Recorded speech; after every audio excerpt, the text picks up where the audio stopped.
va vous écouter, madame, messieurs, mais c'est vrai qu'hier on a eu un aperçu à travers une table ronde sur la PQR, comment on informé dans la PQR, Nice Matin, la Nouvelle République était également là, vous étiez représenté, madame, il y avait également Ouest France, Paris-Normandie, et à vous écouter et à les écouter surtout, on a vu quelques pistes de réflexion en ce qui concerne l'avenir, aujourd'hui et surtout demain. On va voir comment ça va se passer en Touraine avec vous, madame, messieurs, c'est à vous.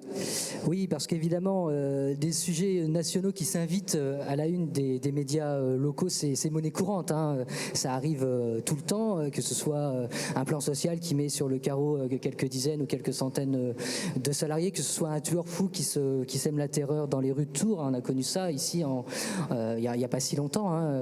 On s'en souvient pour ceux qui étaient déjà à Tours, que les exemples sont très fréquents. Mais cette fois-ci, on a eu un sujet d'importance nationale qui a fait plus que s'inviter. C'est un sujet à la fois polymorphe et omniprésent qui a pris l'ensemble de l'espace. Et donc, on va essayer ensemble, pendant ce petit moment, de comprendre comment les rédactions locales, avec leurs spécificités, ont pu s'adapter, comment elles ont pu aussi appréhender de façon locale cette information qui est par essence nationale. Et donc, autour de moi, sur le plateau, je vais vous présenter nos invités. Nous avons Emmanuel Pavillon, qui dirige la rédaction Indre-et-Loire de la Nouvelle République. Merci de nous avoir rejoint, Emmanuel. Mathieu Duya, qui est fondateur et président d'un site d'information qui s'appelle 37 degrés. De l'autre côté, Michael Texier, qui dirige la rédaction de TV Tour Val-de-Loire, et Philippe Dousseau, qui dirige la rédaction de France Bleu Touraine. Donc les principaux médias les différents types de médias sont représentés autour de la table. Donc on va pouvoir vraiment avoir une appréhension globale du sujet. Merci à tous de nous avoir rejoints. Déjà, la première question que j'ai envie de vous poser comme ça à tous, on va faire un petit tour de table rapide, c'est: est-ce que vous vous souvenez du premier sujet, la première fois que vous avez parlé, peut-être même sans savoir exactement de quoi il s'agissait, de cette pandémie, sans savoir encore que c'était une pandémie, dans vos colonnes? C'est arrivé comment, Emmanuel? Alors, moi, je ne me souviens pas de la première fois, la toute première fois où on employait le mot Covid. Par contre, je me souviens d'un épisode très marquant qui a été la première complexité que nous offrait le Covid. On était à ce moment-là juste en période pré-municipale. Et on avait décidé avec la rédaction d'Indre-et-Loire d'organiser quelque chose qu'on ne fait jamais, un grand débat public au Théâtre Olympia à Tours, en invitant plein de monde. Et ce grand débat, il avait lieu le 9 mars. Bien trouvé la date. Bien trouvé la date. En même temps, il était avant les municipales, c'était pas idiot non plus. C'était pas mal, oui. Dans l'absolu, ça tombait bien. Bref, 9 mars, ça commençait à être très prégnant, cette histoire de Covid. On avait une salle de 450 personnes très exactement qui étaient attendues à être pleines. Et la question, c'était on fait quoi? Et au sein de la rédaction, il commençait à y avoir des inquiétudes, il commençait à y avoir des petites peurs, on commençait à se dire il y a un problème, il y a quelque chose qui ne va pas. Et en même temps, c'était notre événement de l'année, c'était le truc extraordinaire. On s'est dit on va être aussi légaliste que la légalité. Tant qu'on nous autorise à faire, on fait. Du coup, on a fait. Mais très honnêtement, ça a été un moment incroyable. On était armés de nos petits flacons de gel. Dès que quelqu'un prenait, les gens qui s'occupent de la technique, nous bidouillaient le micro pour voir si ça marchait pas, etc. On sautait sur le micro après avec nos petits Kleenex et le gel pour tout nettoyer. La peur était déjà là. Oui. Ouais, tout à fait. on avait déjà, on se disait déjà, qu'est-ce qu'il va faire? On est resté loin des gens, on a prévenu tout le monde. C'était le moment. C'était le moment où c'est arrivé chez vous. Et alors, Philippe, par exemple, à France Bleu, le premier moment où ce sujet est apparu dans vos rédactions? Ça coïncide assez bien avec ce que vient de dire Emmanuel Pavillon. C'est effectivement, ça s'est invité pendant les élections. Nous aussi, on avait effectivement des débats programmés. Alors, on a une démarche qui a été assez radicale très rapidement. Le groupe Radio France, dont fait partie France Bleu, a pris l'option première de protéger ses salariés. Donc, ça a été la règle d'or depuis le début. Et donc, effectivement, les débats qu'on avait programmés pour les municipales ont tout de suite pris une autre dimension, une autre forme. beaucoup plus intimiste, avec les politiques en studio, avec des relais numériques plus importants, mais effectivement avec d'entrée de jeu une restriction en termes de sortie publique. Alors effectivement, c'est un des aspects, c'est que effectivement les journalistes, les rédactions sont aussi des victimes potentielles dans cette affaire, comme tous les travailleurs de France et du monde. Est-ce que c'est pas ça, Michael, qui finalement, on a beaucoup reproché aux médias d'en avoir beaucoup fait, d'en avoir trop fait. Est-ce que le fait d'être à la fois victime et acteur, est-ce qu'on a perdu un peu cette distance qu'on aurait dû avoir par rapport à cet événement ? Alors, je ne sais pas si on a perdu la distance. En attendant, c'était tellement, et ça reste encore tellement inédit, on est forcément proche du sujet, puisque nous, on s'est intéressé, quand on s'intéresse au sujet du quotidien en temps de Covid, comment se nourrir, comment se soigner, où se nourrir, où se soigner, ça nous concerne, nous aussi. C'est-à-dire qu'il y avait comme une évidence pour nous, les sujets qui nous touchaient forcément nos téléspectateurs. Donc, la distance était presque bénéfique pour le coup, parce qu'elle nous donnait directement des angles d'approche sur le sujet du Covid. Sur l'aspect également organisation des rédactions, chaque rédaction, alors je me tourne moins vers Mathieu là, qui a une toute petite rédaction, mais je me tourne plus vers Emmanuel ou même vous, mais qui ont des rédactions qui sont quand même nombreuses, avec des plateaux de rédaction qui sont ouverts.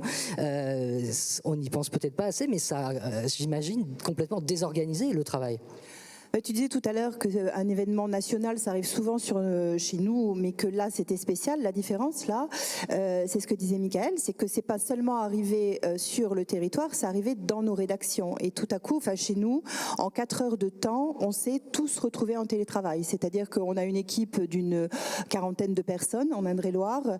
En 4 heures de temps, on avait mis tout le monde avec son ordinateur et son téléphone chez lui. On avait créé les hangouts, les WhatsApp, les réseaux, enfin tout ce qui était nécessaire à fonctionner ensemble, et on s'est mis à fonctionner chacun chez soi de manière finalement très efficace. On s'est découvert une agilité incroyable. Mais oui, et alors, parce on fait tous des métiers collectifs, que ce soit des grosses structures ou des plus petites comme un site internet d'information, mais comment on fait pour passer, finalement, on pensait tous que la réunion du matin ou celle du soir devant le tableau était indépassable, et finalement on se rend compte qu'on a réussi à la dépasser. Chez vous à Radio France. L'organisation a effectivement été radicalement modifiée. Comme je vous disais, nous, la priorité, c'était de protéger dans un premier temps les personnels, tous les personnels. Donc, on a déporté toutes nos installations à domicile. Mais c'est pas seulement le texte et l'image, c'est le son. Donc, ça suppose d'autres façons d'envisager le montage, d'autres façons d'envisager le direct. C'est vrai que dans cette période, ce qu'on a vraiment découvert, c'est l'agilité de tous, pas seulement technique, mais aussi des journalistes à être encore plus dans le direct et moins dans le froid, le bob, le son froid. Donc ce que ça a révélé chez nous, c'est une plus grande exigence du direct. Alors en termes d'organisation, ce qui était compliqué, c'était que on est contrairement à certains autour de la table là, ici, on est une petite organisation. J'ai 7 journalistes. C'est le cas dans toutes les France Bleues du réseau. C'est-à-dire que si nous avions un cas de Covid, on fermait la station. Donc très vite, on a mis en place des organisations mutualisées. On a raisonné à l'échelle de la région avec France Bleu Orléans, France Bleu Berry. Et très vite, on s'est organisé en se disant qu'on pouvait d'une station à l'autre prendre le relais. Enfin, ça a été un mois et demi très très dense en termes d'organisation du travail et puis de remontée d'informations, parce que dans un premier temps, les journalistes n'ont pas été tout de suite sur le terrain. On a dû s'assurer effectivement, et on a découvert comme vous tous l'importance du virus, sa propagation, sa contagiosité. Donc en fait, il a fallu que progressivement on équipe les journalistes. Enfin, il y a eu un petit temps de latence. Ça a été complexe au début.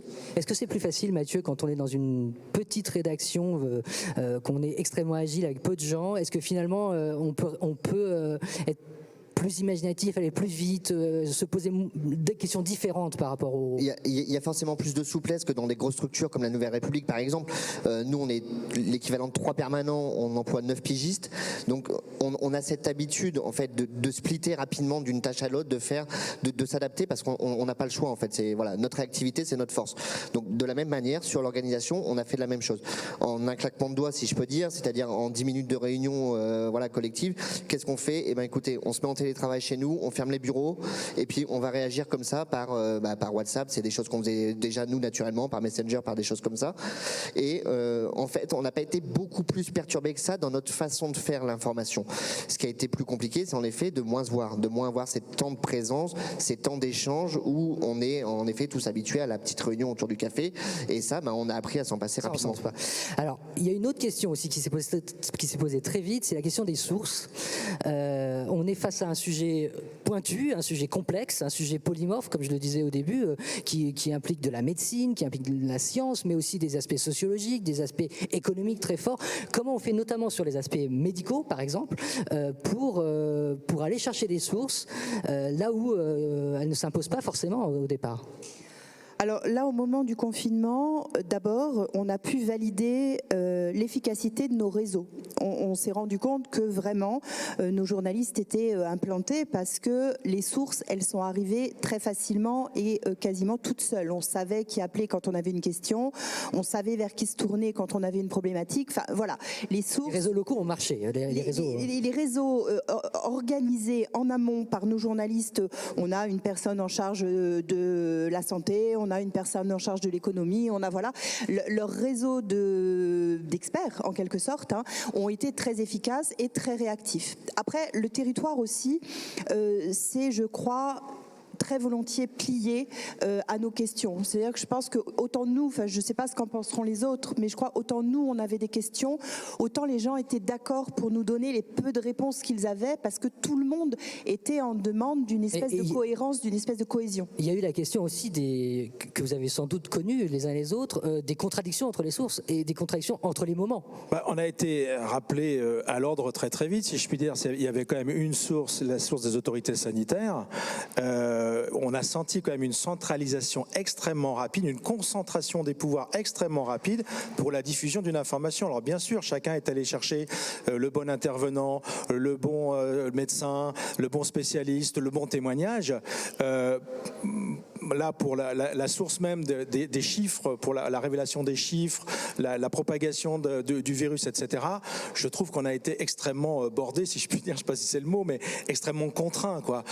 Une source officielle est quasiment une seule. Ça a été compliqué, vraiment, dans un premier temps, d'aller chercher et de gratter. Alors comment on fait pour casser ça? Comment on fait pour sortir de ce discours-là? Comme l'a dit Emmanuel, on a des contacts assez privilégiés, on a des réseaux, on a... alors, le fait que France Bleu travaille aussi au sein d'un grand groupe qui s'appelle Radio France fait que, il y a des entrées multiples. Nous, on pratique depuis longtemps ce qu'on appelle le GlobeCal. Alors là, la question, c'est comment les médias de proximité ont traité le Covid. Nous, c'est permanent, c'est-à-dire que c'est un aller-retour permanent entre l'information Covid dite nationale et l'information locale. Donc ça, on le manie, on va dire, de façon agile tous les jours. Donc on a recroisé un certain nombre de sources potentielles. Mais j'insiste sur le fait que dans un cas sanitaire comme celui-là, on sent très vite une concentration de l'information et je pense qu'on a été tous assez tributaires de ça, d'une source officielle. Michael, à la télé aussi, ça vous avez ressenti? Bah oui, parce que comme tu le dis, c'était une information descendante qu'on avait à récupérer. De toute façon, on n'avait pas moyen de vérifier ou d'infirmer les chiffres. Après, il y avait énormément d'informations qui circulaient, notamment sur les réseaux. Il y avait une sorte une psychose, il y avait une explosion des informations et des fausses informations. Nous, pour contrer ça, en fait, on avait mis en place quotidiennement ce qu'on appelait la cure de désinfox. En fait, tous les jours, on avait 1 minute 30. C'est quelque chose qu'on sentait beaucoup dans le public à cette époque-là. Ouais. Il y en a marre de toutes ces infos. Exactement. Et tout et son contraire, en fait, était diffusé, notamment sur le réseau. Donc, nous, ça nous a permis, tout au long du confinement, grâce à une de nos journalistes qui était en télétravail, d'assurer tous les jours cette cure de désinfox, soit sur les chiffres, soit sur les bonnes pratiques, soit sur ce qui se disait sur le virus ou autre. Et ça a été une identité de notre JT qu'on a réussi à maintenir pendant le confinement. C'était à la fin cette cure de désinfox de Malvina. Ouais. Mathieu, beaucoup d'informations à circuler sur les réseaux, sur Internet.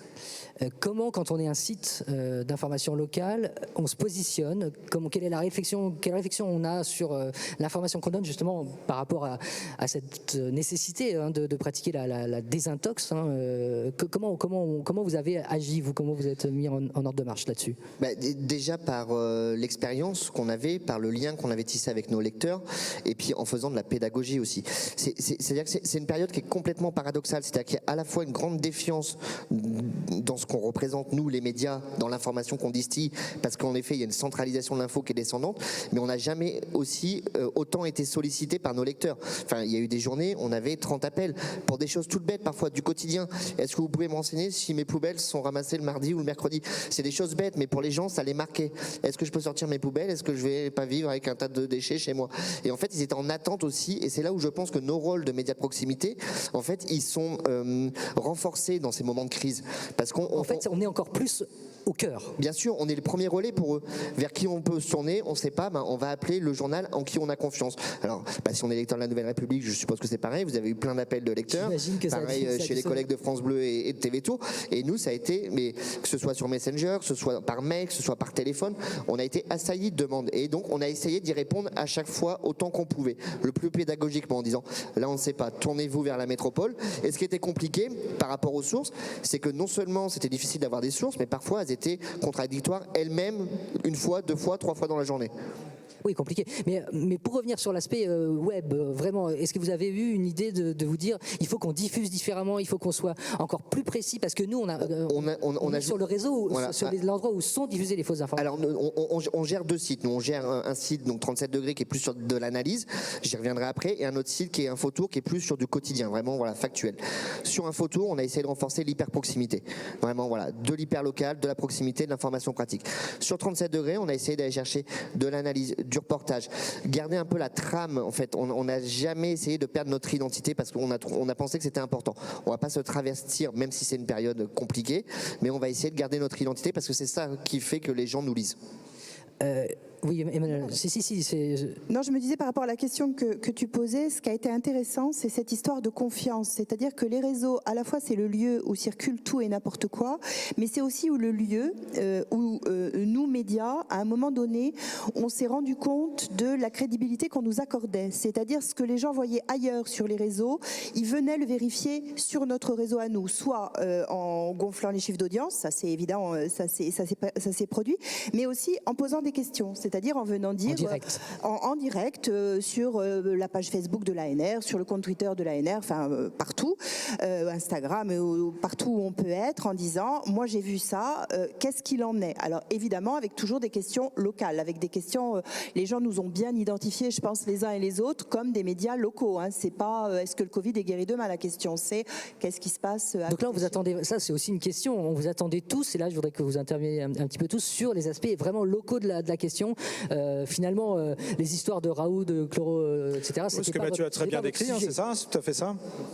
Il fallait qu'on réponde aux populations quotidiennes. On est revenu à l'essence de ce que l'on est, des journalistes du quotidien, des journalistes de proximité qui donnent de l'info pratique, de l'info immédiate, de où est-ce que tu peux aller manger, où est-ce que tu peux aller récupérer un panier repas, est-ce que le drive d'à côté est ouvert, est-ce que tel type d'entreprise fonctionne. Enfin voilà, on était vraiment sur notre territoire. On entretenait en fait, on était le miroir de la vie du territoire à un moment où ce territoire était à l'arrêt presque.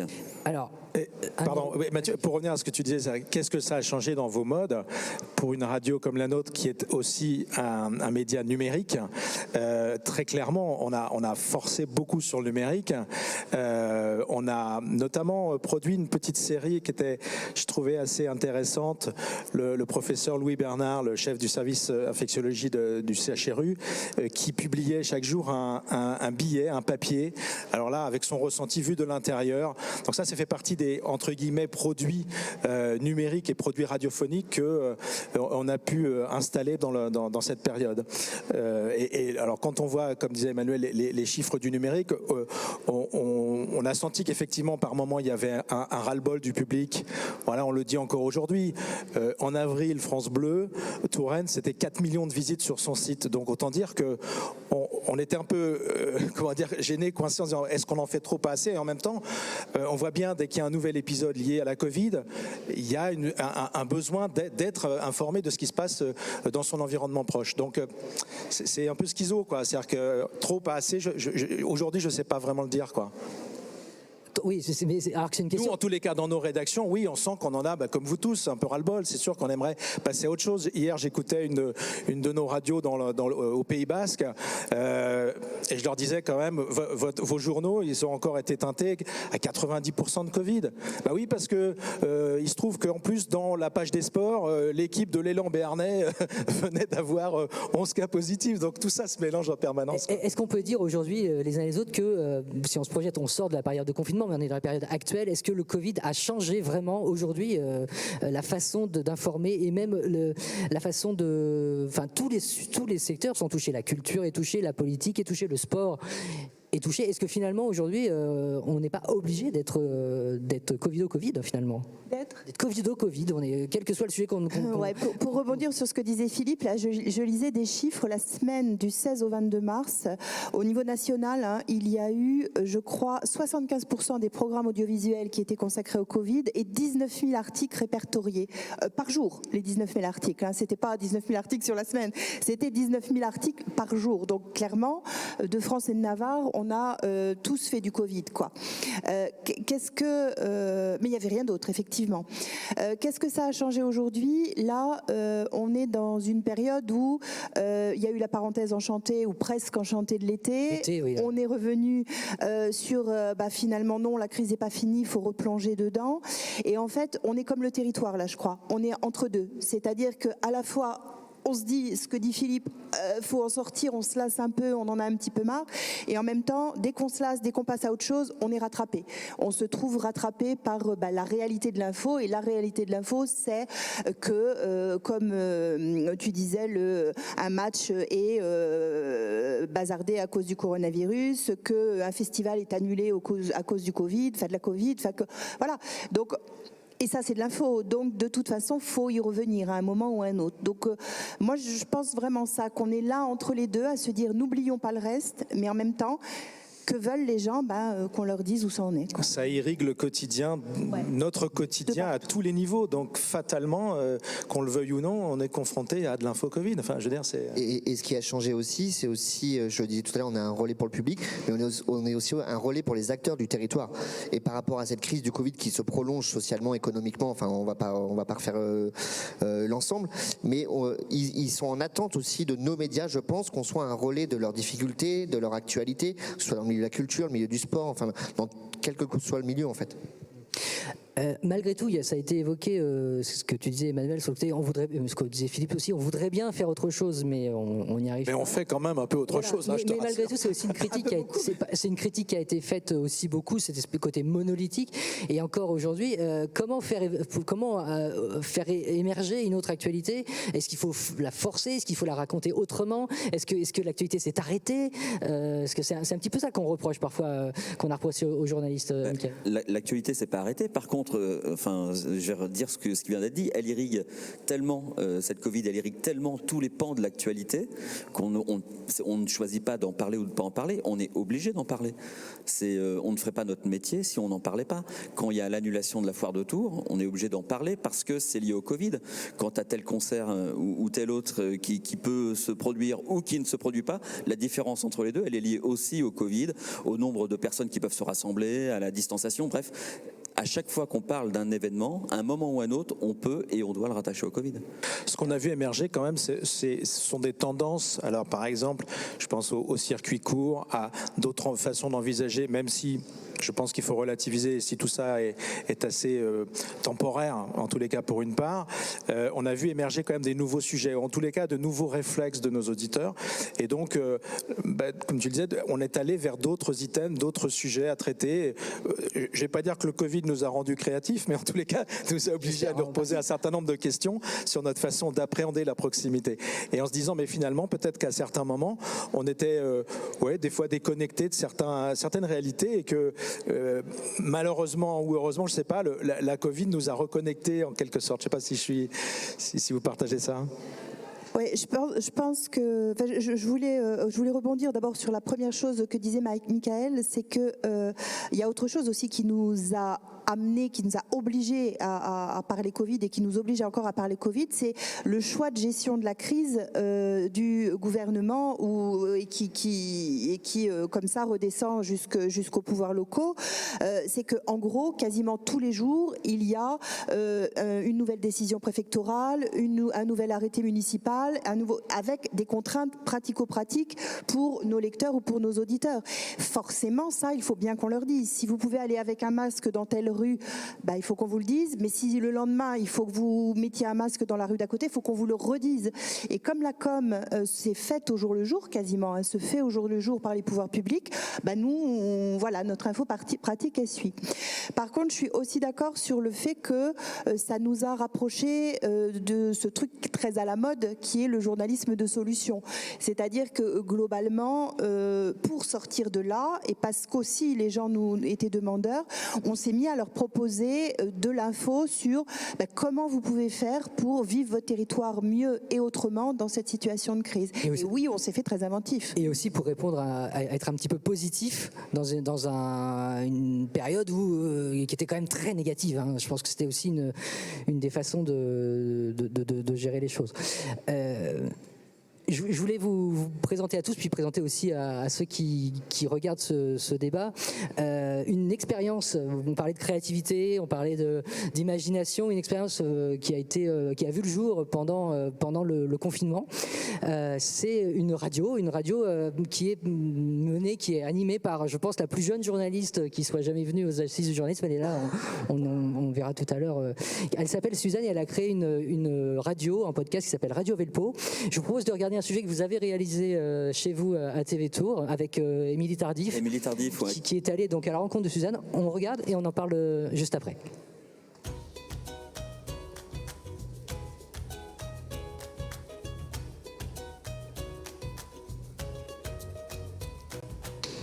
Salut les Ligériens, bienvenue dans ce nouvel épisode de Rencontre en terrain connu. Pas besoin de traverser la planète pour faire des découvertes. Et aujourd'hui, je vous emmène à la rencontre d'une journaliste mondialement connue, de Gaëtan Roussel à Cantona, du chef Yves Candebord au capitaine Haddock. Elle a interviewé les plus grands. Elle, c'est Suzanne. Elle est à la tête de Radio Velpo et elle a 7 ans.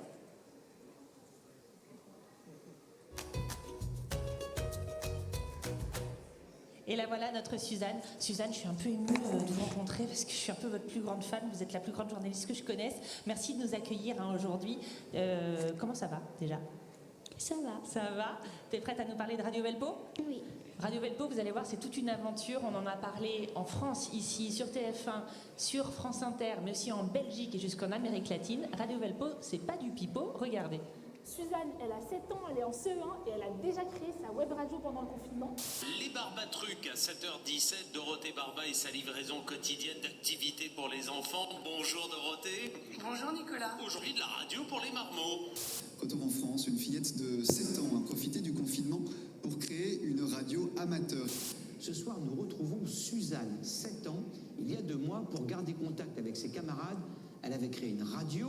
También ha despertado la creatividad en los niños para pasar el aislamiento haciendo lo que más les gusta. Este es el caso de una niña francesa que creó un programa de radio. Alors Suzanne, comment tu le vis, toi, d'être une star du journalisme mondial comme ça ? Qu'est-ce que ça a changé dans ta vie ? Est-ce que c'est cool ? Est-ce que c'est moins cool ? C'est cool parce que déjà je peux aller voir des gens que j'aurais pas pu voir si j'aurais pas fait Radio Velpo. Bien sûr. Mais c'est moins cool parce qu'après c'est un peu fatigant et c'est beaucoup de travail. Ça c'est sûr, c'est fatigant de travailler comme tu le fais, mais au moins tu vois le résultat. On t'en parle dans la rue, est-ce que les gens connaissent Radio Velpo maintenant ? Vraiment pas tous, mais sinon il y en a quelques-uns, oui, qui connaissent Radio Velpo. Ça commence à prendre. Radio Velpo, c'est un podcast en fait, pour expliquer aux gens, un podcast que tu as lancé avec ton papa pendant le confinement, une radio par des enfants, toi mais d'autres aussi, pour des enfants.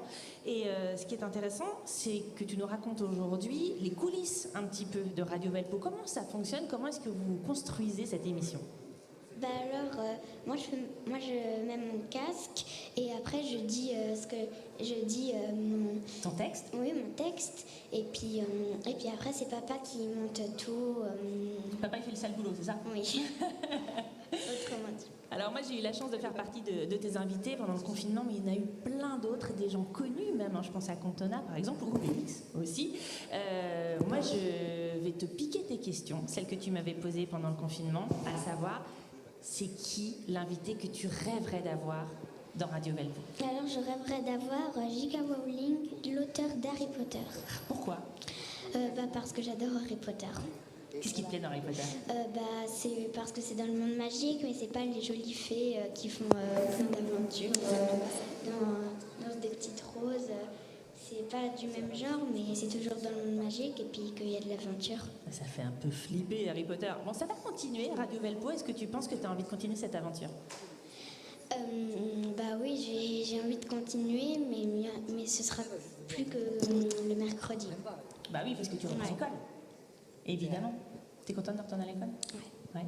Dernière question, on se quittera là-dessus. Il est fier, Papa Jean? Je sais pas tellement, mais oui, j'ai l'impression.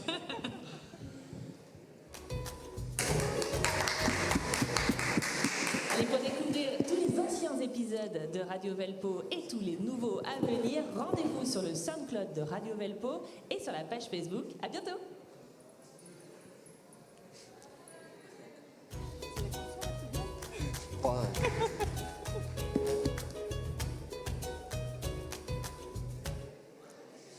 Et voilà, c'était l'expérience Radio Velpo avec Suzanne. Et Suzanne, elle est dans la salle. Et si elle veut bien venir nous rejoindre juste un instant pour quand même que je vous la présente. Bonjour Suzanne. Alors je crois que tout le monde est très impressionné par ton expérience, par ce que tu as fait. Tu as vu, il y a eu beaucoup de retours journalistiques.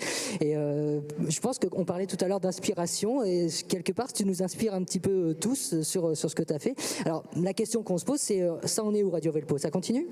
Ah oui, ça va continuer. On va avoir des chroniques. Et prochainement, je vais peut-être avoir quelquefois ma chronique sur France Inter. Sur France Inter? Ah oui, voilà, il va être content Philippe alors. Mais ça va de plus en plus. Mais tu as un petit peu le temps quand même de faire ça? Parce que ça prend du temps de faire tout ça. Oui, ça prend du temps, mais après, moi j'aime bien écouter, donc c'est quand même du plaisir. Et je me suis laissé dire que le métier que tu voulais faire plus tard, c'est journaliste. Voilà, je pense que là c'est plutôt bien parti, tu as déjà une belle expérience. Je te remercie beaucoup d'être venue nous voir Suzanne. Et puis on se dit à bientôt. À bientôt. Au revoir. Au revoir.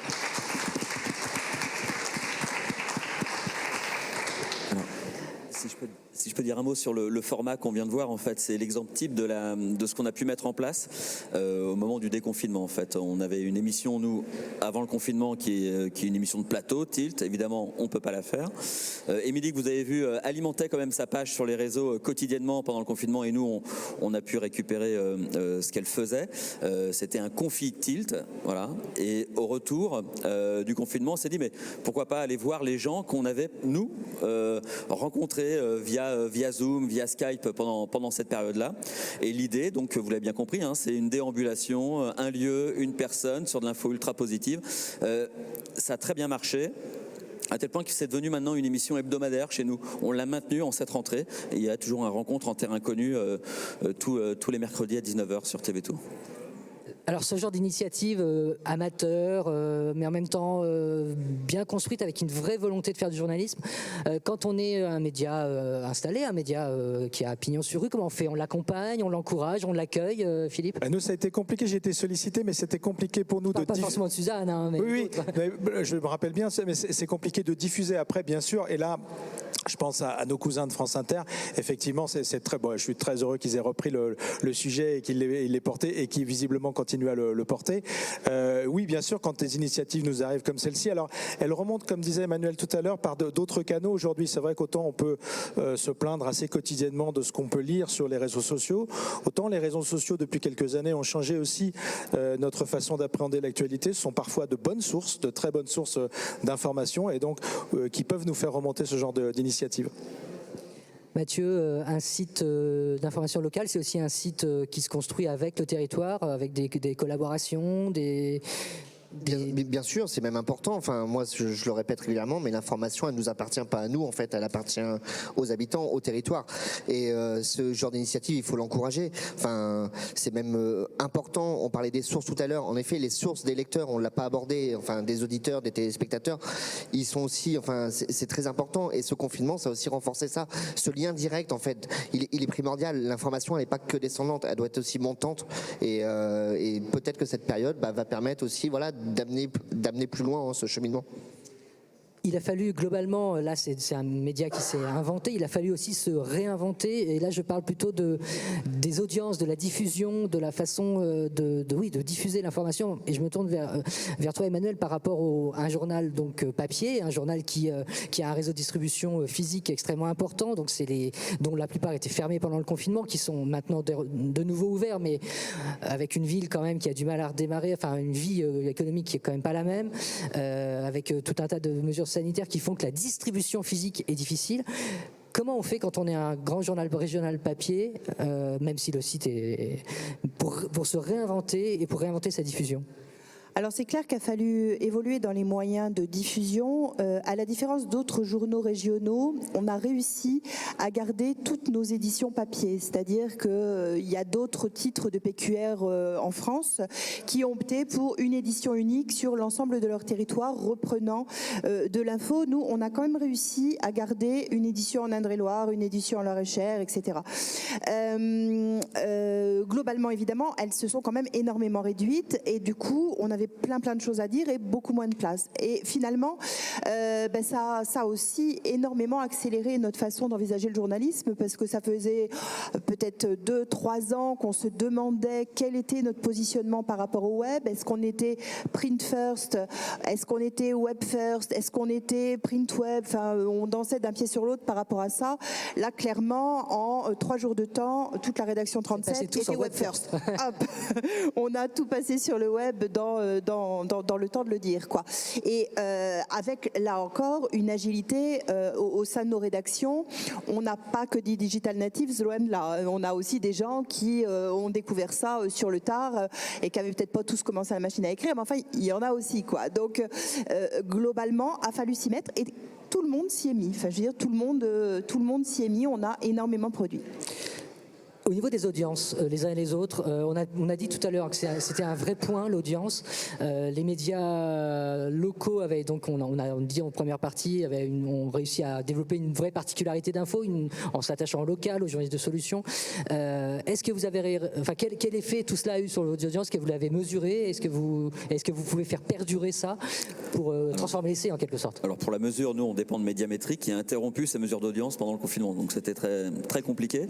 Malgré tout, on a des impressions, c'est-à-dire que les retours sur le terrain, retours des institutionnels aussi, qui ont reconnu le travail qui a été fait quotidiennement sur TV Tour, dans son journal et dans les émissions qu'on a pu diffuser, et qui nous a confortés dans notre travail. Donc on sait qu'on a été plus regardés et que l'attention était particulière sur ce qu'on faisait. Ce qu'on a pu mesurer par contre, c'est les audiences sur Internet évidemment et sur les réseaux. On a une page Facebook, nous, qui début janvier était à 25 000 abonnés.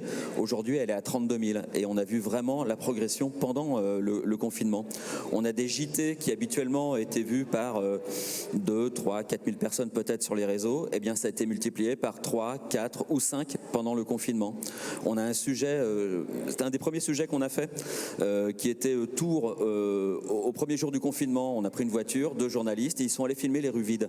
Il y a un montage qui est plutôt intéressant, une musique, ça dure 40 secondes, ça fait 328 000 vues sur les réseaux. Donc on sait que nos formats, ce qu'on a produit a une audience. Malheureusement, l'audience hertzienne, comme je vous l'ai dit, on ne peut pas la mesurer. Mathieu. Ce qui est intéressant surtout, c'est en effet les retours des institutionnels, mais aussi les retours des lecteurs, on en a eu énormément.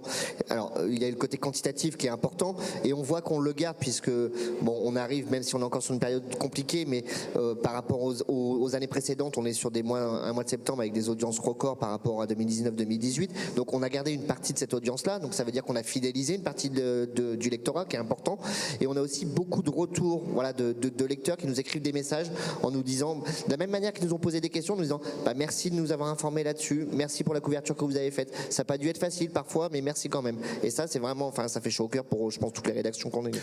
Au tout début du Covid, le média qui a raflé, entre guillemets, la mise, c'est comme la télé. Hein. C'est-à-dire que les audiences télé ont été gigantesques. Très vite, les chaînes d'information ont cartonné. Puis ça a baissé très très vite derrière. La radio a pris le relais, beaucoup en national, beaucoup en local. Nous, on n'a pas mesuré d'impact, au contraire, négatif, parce qu'on pensait qu'à une période, sur la période très très courte du Covid intense, là au moment où vraiment les médias étaient saturés de Covid, on pensait qu'effectivement la radio allait perdre de l'audience et que le numérique allait prendre le pas. Alors, c'est vrai que les audiences numériques ont été phénoménales. Le France Bleu est monté à 75 millions de visites en avril, donc c'était vraiment gigantesque. Mais la radio, pour autant, sur la saison septembre 2019, juin 2020, n'a pas perdu, au contraire. Mais effectivement, ça a ébranlé le marché des médias très très fortement. Et je pense que le Covid aura été un point de rupture intéressant à regarder pour beaucoup de médias. Alors justement, on va se projeter, pour terminer ce débat, on va se projeter sur demain. Est-ce que vous pensez que les uns et les autres, que cette crise qui est en cours, hein, comme on le rappelait tout à l'heure, va changer durablement les façons de produire de l'information en local, ou est-ce que c'est finalement une crise qui va ensuite se lisser un peu comme on a pu en connaître d'autres? Qui veut réagir là-dessus? Moi, je pense qu'on va garder des choses. Je pense qu'on a fait, en termes de numérique, un bond énorme qui ne retournera pas en arrière. On a gagné, ce qu'on a dit tout au long de ce débat, une agilité dans nos rédactions que forcément on va garder un peu. On va garder probablement des nouvelles organisations. Pour le coup, il va falloir en faire des organisations, c'est-à-dire que pour l'instant, ça en a été des ébauches faites comme ça un peu à la va-vite. Là, je pense que le télétravail va s'installer un peu. Je pense que là, en termes d'organisation homme, en termes de production de contenu, je pense que le Web First va à de beaux jours devant lui. Enfin, voilà, quoi qu'on en dise, c'est quand même le numérique qui, de tous nos médias, a probablement le plus d'avenir aujourd'hui. Donc voilà, je pense que tout ça, on va le garder. Après, pendant le Covid, il y a eu tout ce bel élan de solidarité que sur le territoire, tout le monde voulait tout. Nous, on a même eu des gens qui se sont abonnés pour nous soutenir au papier. Enfin, je veux dire, il y a eu des choses un peu incroyables. Moi, je suis pas si positive que ça à l'égard de l'espèce humaine, et je pense qu'on va revenir. Je partage. Tranquillement à la normalité. Oui, on a très vite parlé du monde d'après. Je crains que le monde d'après ne ressemble étrangement à celui d'avant. Donc, je me hasarderai pas à émettre des pronostics, ce qui est, pour nos petites vies de médias, on va dire que oui, on sent que depuis quelques années, il y a une telle évolution des comportements que sans doute la crise de la Covid va accentuer à certains endroits ça. Mais qu'on change de paradigme, j'en suis pas sûr. Sans doute pas. Juste sur la façon d'informer, moi je pense que ça a changé quelque chose tous, c'est qu'on a vu qu'on pouvait être réactif, inventer des nouveaux formats très rapidement et avec des moyens plus faibles que ce qu'on pensait au départ. Voilà, aujourd'hui un smartphone, une crosse, un stabilisateur, on peut faire de l'image. Le télétravail est un vrai sujet. Non mais aussi, donc ça a changé, voilà, peut-être notre façon d'aborder, de lever certaines barrières qu'on se mettait un peu naturellement parce que on savait pas faire. Donc en fait, il y a des graines qui ont été semées. On va voir si ça va lever. Peut-être qu'on se retrouvera dans un an, peut-être un peu moins pour. On fera la soupe. Pour voir ce qu'il en est sorti, pour voir comment les médias locaux ont traversé finalement cette crise qui, j'espère, nous sera derrière nous à ce moment-là. Merci Mathieu, merci Emmanuel, merci Mickaël, merci Philippe d'être venus parler avec nous de la presse locale. Et puis on va écouter avec intérêt la suite des débats. Merci.